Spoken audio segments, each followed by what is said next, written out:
Welcome back, friends. In our last episode, we covered off on why are clergy members or why aren't clergy members obligated to report abuse in Washington, the state of Washington.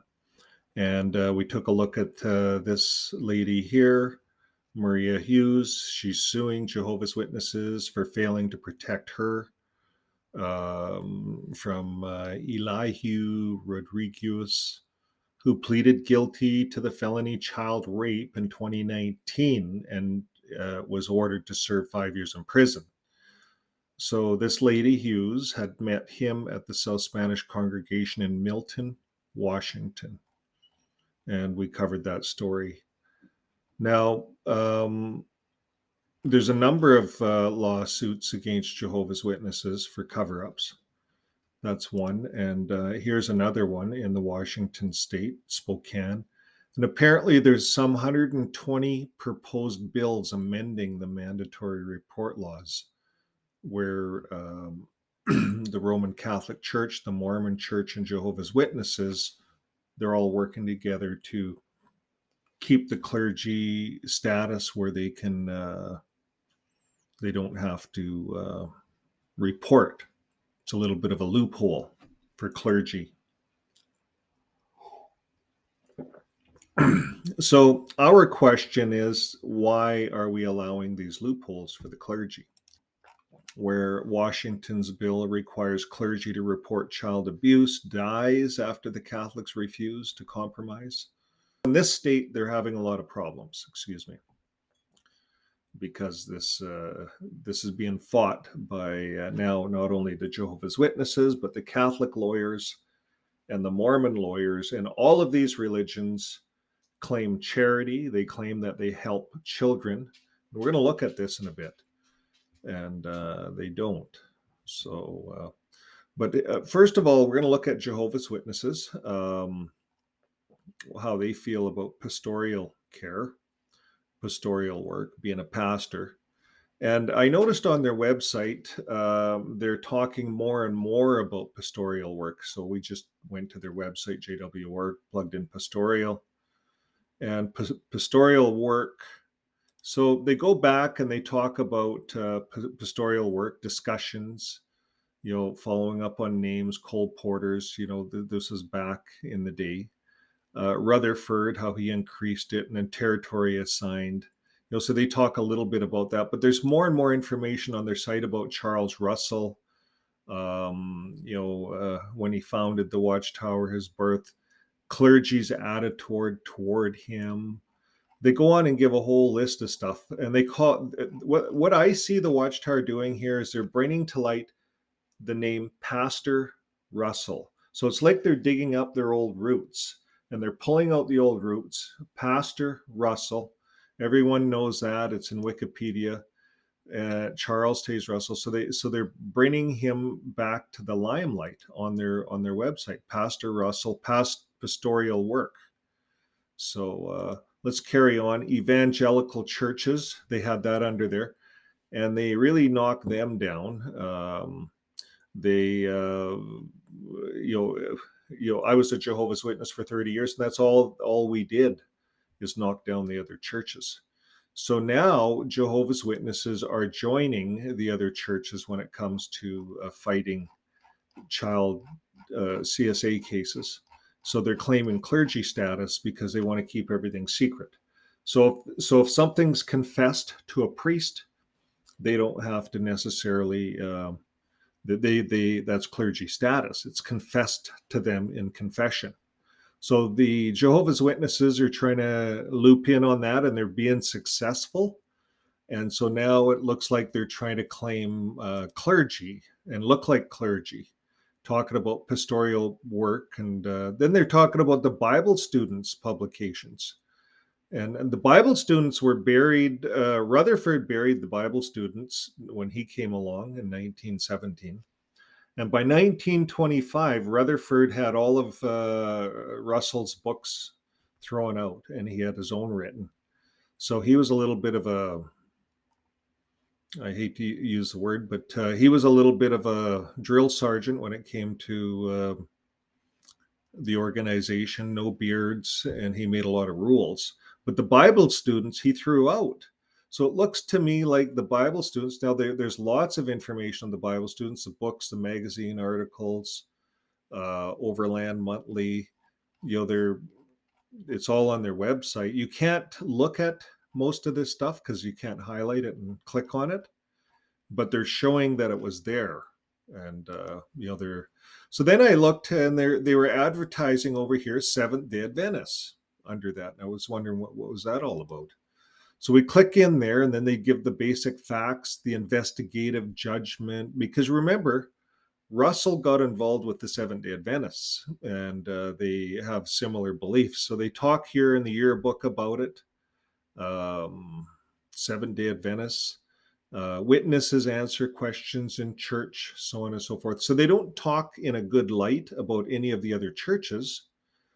But what's interesting over here in the Seattle Times, if you go down a bit, is talking about clergy would have duty to warn law enforcement if they believed a child was at imminent risk of abuse, if their belief was partly or fully informed by a confession.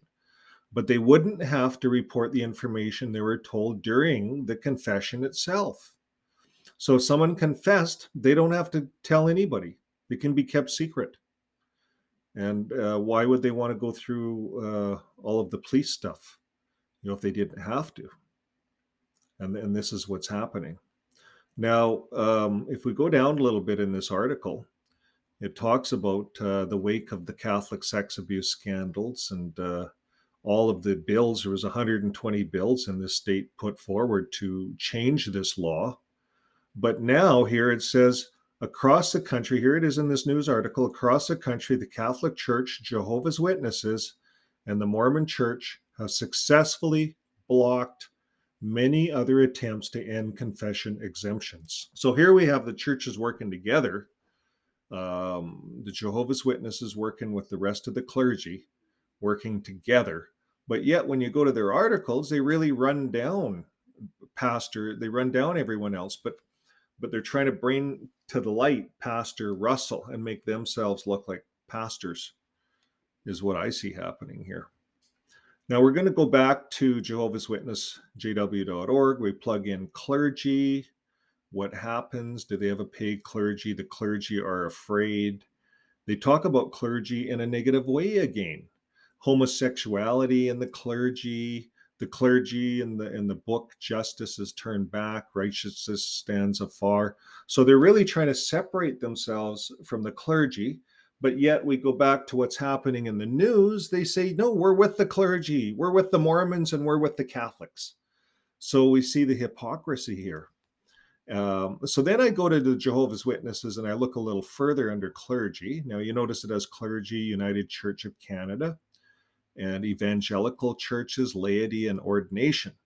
So we look through at these. Ordination, a certificate is not needed, and they have that in the awake. So a Jehovah's Witness believes that they can be ordinated in the ministry or as clergy, so to speak, but a certificate's not necessary.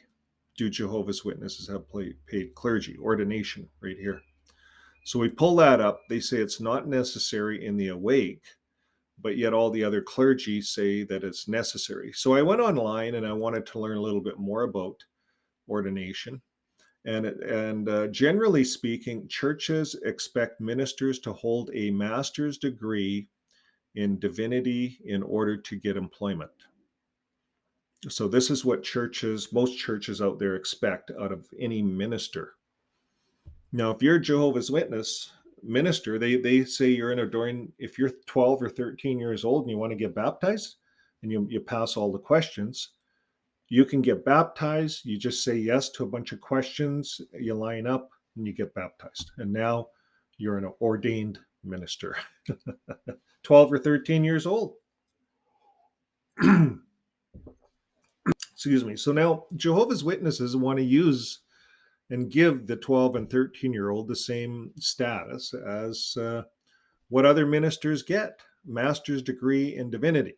So I wanted to know how hard is it to get a master's degree in divinity? So I went online, and sure enough, you can earn your seminary degree online. Western Seminary provides fully accredited online graduates a degree program for those currently serving or desiring to serve in strategic ministry roles. All of our online degrees include an emphasis on gospel centrality, biblical theology, mentorship from our seasoned ministry faculty, and full accreditation. So this looks like they have some kind of a church. This could be church run. Probably most of this stuff is. So I just did a quick search just to see how hard it is to get into this. Looks like there's a little bit of a thing. My good wife looked into it a bit. She said normally it takes about 4 years, and with some churches it could even be 7 years. So it's like becoming a doctor, or it's really like getting into a profession. And probably you can do this stuff online, but there's probably things where you have to go and do some field work with a church or something. Probably. I don't know. This is the first time I looked into it. But I know with the Jehovah's Witnesses, you have to do nothing really, and you're now an ordained minister. So on their site, when it comes to clergy and when it comes to talking about clergy, they talk about clergy in a negative way. But yet in real life, what's happening in real life here, they want to be classified as clergy. So we see kind of a bit of a double standard, and we might ask why. Well, we all know why. It's the covering up of community problems. So I went a little further and looked at what do ministers do. So if you're a minister in a church, what's your obligation? And I wanted to find out, how do they handle community problems? Well, here it is. There's 6 ways leaders can serve their congregation well. Number 1, guide the community through changes. The church isn't the same as it was 100 years ago. So yeah, we got to realize and get up to date with things, and help out in the community and things like that. That's what I would think. So this is kind of maybe what this is saying a bit, that they have to be open to changes because it's not the same. And I think that's what Jehovah's Witnesses are trying to do, but then they're not really trying to do it, because then they would just come out and do it and just say, hey, we're going to try to do this. But they still put down the clergy on their website. They put down Christendom, they call them, and they try to separate themselves. But in real life, they're trying to be like them. And they are like them because they're covering up child sex abuse. Now, going back to what else should a church do? Well, number 2, they should provide encouragement and motivation. Number 3, they should work to understand the community. Number 4, they should create meaningful ministry all week. Number 5, they should engage in new visitors, engaging new visitors. And number 6, bring everyone together as one. So that's kind of what 6 ways leaders can serve their congregation well. How do you minister to difficult people? So if you're in a congregation, how do you deal with someone that is difficult? So here's what it says. Number 1, remove the from the crowd. Remove the from the crowd. So don't try to deal with this in public. Do it in private. Number 2, ask them to sit down. So don't do it standing up. So both sit down over coffee, maybe. Number 3, don't try to match their intensity. They might be pretty intense. Don't try to be intense back. Number 4, listen without interrupting. So, they get talking, don't interrupt. I always interrupt. That's one of my biggest problems. But I got a good wife here that tunes me in.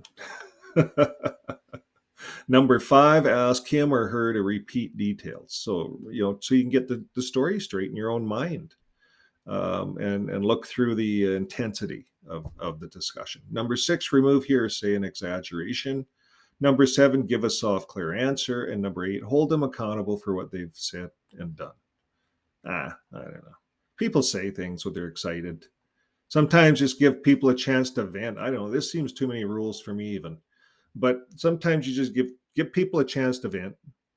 Sleep on it. Let people reset overnight, over a few days, and talk again. And you'll find that they might have a whole different take. They say, yeah, I got a little excited, So it's really about knowing your people, knowing the crowd, knowing your family. It's like being in a family and knowing how all your kids are different.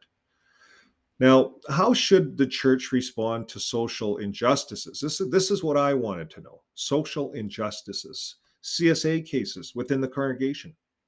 The church is in a privileged position with respect to knowing what is clearly morally permissible and what is morally impermissible, for it has God's written word. Like this is a no-brainer.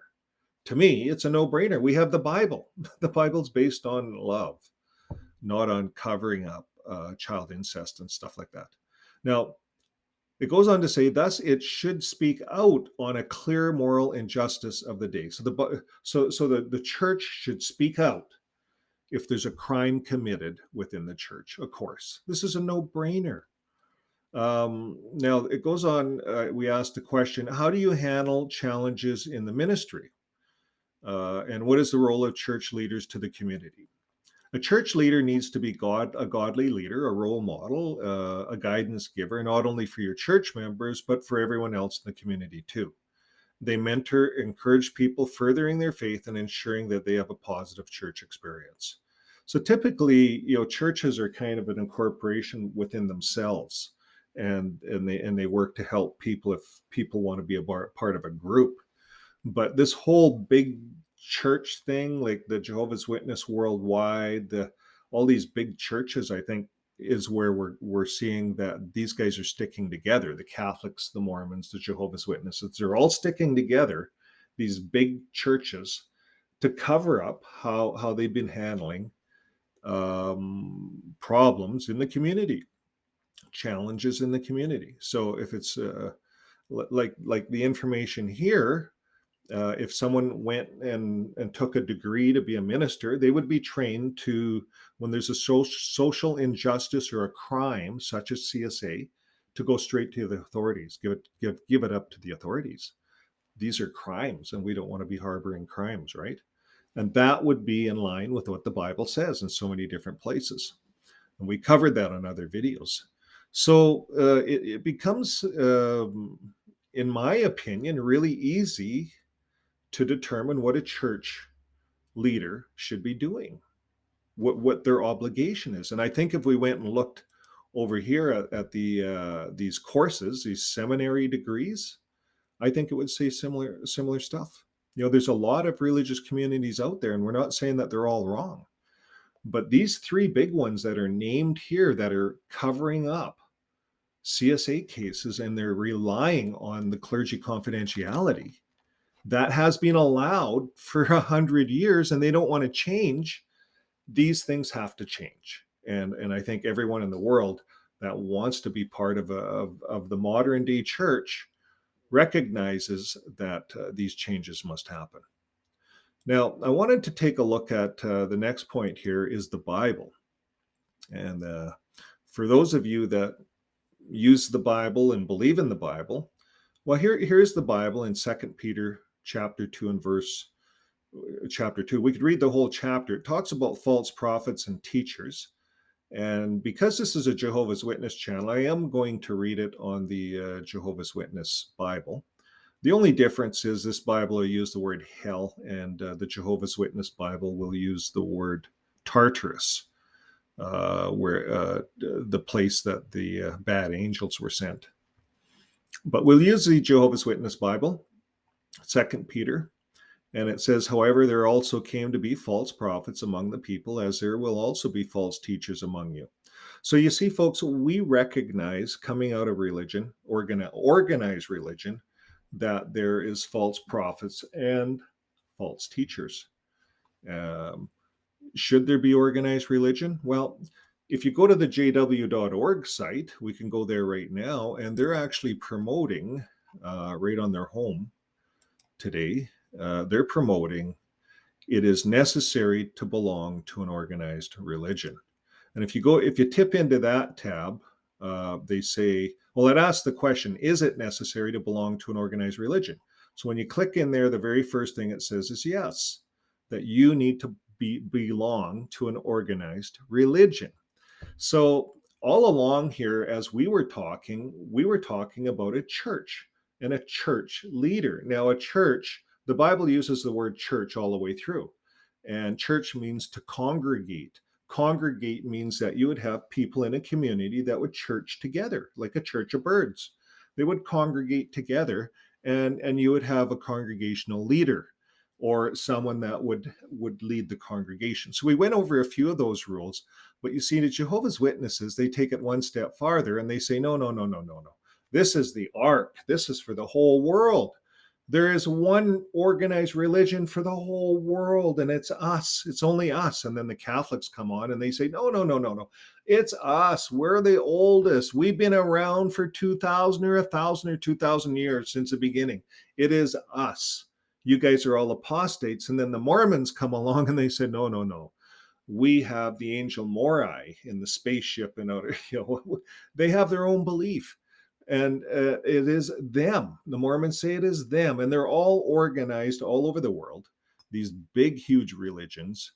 And that's what Jehovah's Witnesses are saying here. But the Bible doesn't talk about that. All the way through the Bible, it talks about congregate, congregate. It talks about churching and small communities. And there was different churches, a church in Ephesus, a church in Galatia, a church in this community. Just like you'll drive around the communities of today all over the world, and there's different little churches all over the place. And it doesn't mean that this church on this corner has the same program as that church on that corner. That's like organized all over the world. That's Jehovah's Witness, Mormons, and Catholics. And those are the three religions that are named here in the studies, in the Washington news, as fighting CSA cover-ups because they don't report. They don't have mandatory reporting within their church program. So Jehovah's Witnesses want you to believe that the Bible supports a big organization like theirs. It doesn't. The Bible doesn't support that at all. In fact, you could be organizing online right now, and every Sunday you might have an online person that you listen to, and it's no different than going to a Kingdom Hall and going online or going to the Kingdom Hall and listening to someone get up and give a talk. You can do that online, and you can go to the chat, and you can chat with people in the community, just like you can go to the Kingdom Hall and you can put up your hand and chat kind of at the Watchtower. But the difference is at the Kingdom Hall, they all know who you are, and you can't really say what you want to say. But the beauty with the online community on YouTube is you can chat and say what you want to say without feeling that anybody's really looking at you or judging you, because no one really cares. Well, they do care, but it's not like at the Kingdom Hall where they say, oh, that person said that, I'm not going to talk to them. It's not really like that. So it's a little easier to speak your mind and perhaps get some of your really deep questions answered online. I think that online is the new way of congregating together and if you want to call it a small group of people grouping up. And what did Jesus say? If you had two or more, the Holy Spirit's there. So you don't need many, two or more. There's your congregation. So this whole thing that Jehovah's Witnesses, the Mormons, and the Catholics, you have to belong to their big organized religion. These things are all going away, and they're afraid. And that's why it's on their website in this manner, and they're really trying to defend it. And it's so interesting that they're working together. And I'm going back to this news article because it's kind of funny to me that the Mormons, the Jehovah's Witnesses, and the Catholics are all working together. They're all in bed. They all sleep in the same bed. So, folks, until next time, we will just stay online and we can keep living our day with love and be Christ-like and not be involved with this stuff. Thanks again.